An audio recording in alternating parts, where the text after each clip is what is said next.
Salamat nga po pala dahil sa tumigil na po ang mga banta ng pagbagyo dito sa aking rooftop dahil sa ngayon lang din naman din ako napaakyat dito. Nako, pagkahirap naman po pala kapag ka ang halaman mo po ay hindi mo na pag-ukulan ng pansin ay tinutubuan ng maraming damo. At iba nga po pala tayo. Ang damo po na ito ay hindi po yung damo na talagang naninira ng halaman. Minsan po ito ay malamig pa nga sa halaman.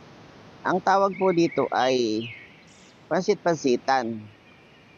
Ito pong pansit-pansitan na ito ay isa sa pwedeng ingredients o di kaya ay isang pwedeng ilagay sa salad. At napakasarap po nito Kung ito po ay ilalagay niyo sa salad kasama ng pipino, kasama ng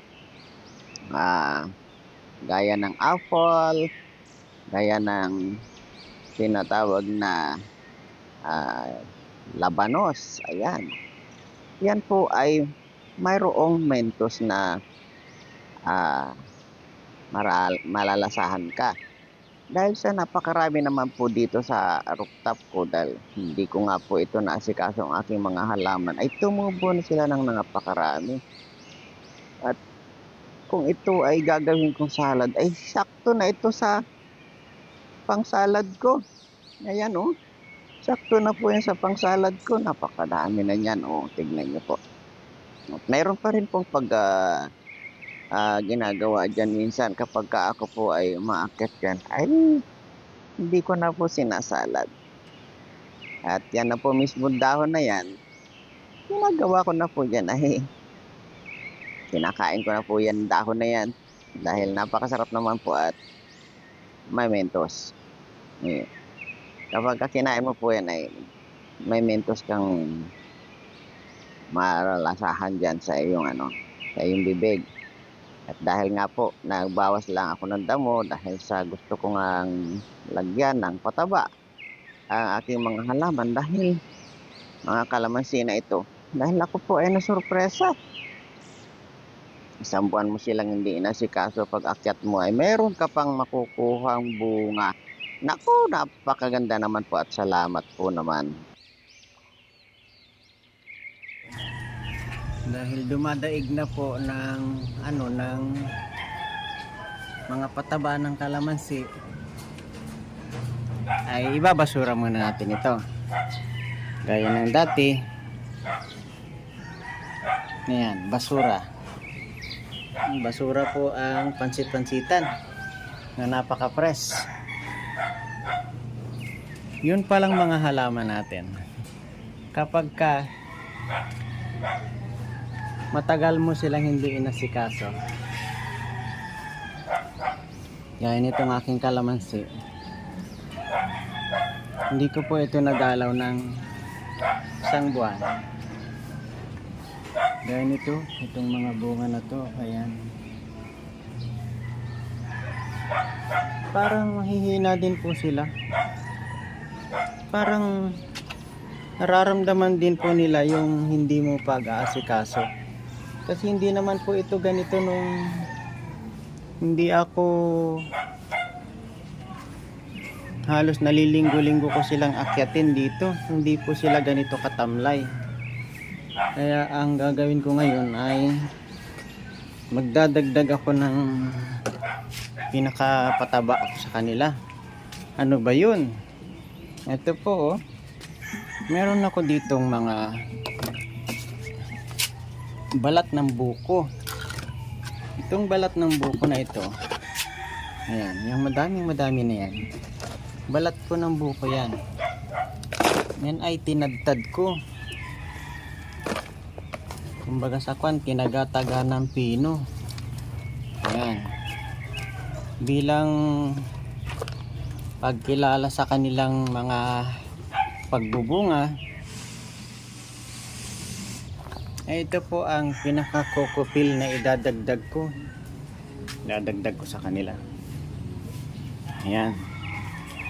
Ayan apat ang puno ng kalamansi ko dito. Apat. Ito nasa mineral. nasa galon ng pintura at dalawang nasa galon na ay nasa mineral water. Ganito lang po ang paglalagay ko nito dito.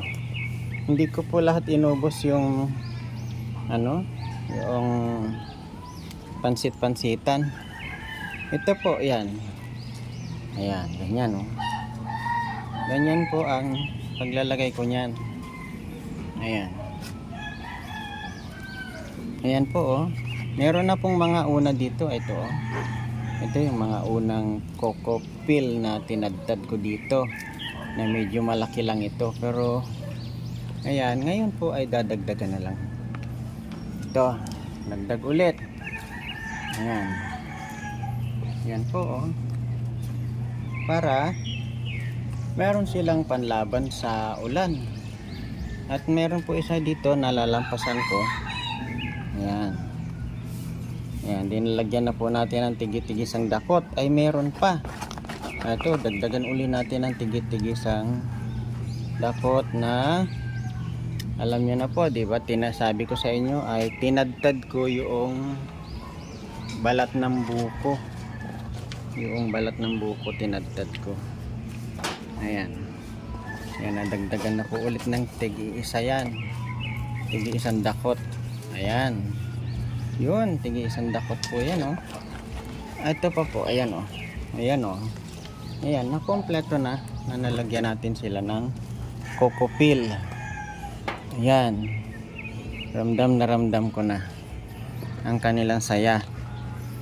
At sa kabila po ng ako ay hindi umakyat dito ng isang buwan, meron pa rin silang sorpresa sa akin. Ayan po oh.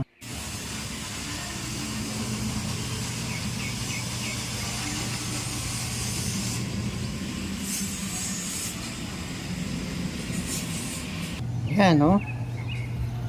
Ang mga kalamansi ay nagbunga ng ganyan karami. At ayan po oh. Meron pang bunga yung aking dragon fruit. Meron ding konting sili at konting sitaw. Nakakatuwa naman po na nagbigay pa rin sila ng bunga. Kaya siyempre ang kailangan mo sa kanila ay asikasuhin. Goodbye po. At si Kahimas at si kapatid na Johnny ay nagpapaalam sa inyo na mag-ingat kayo sa masungit na panahon.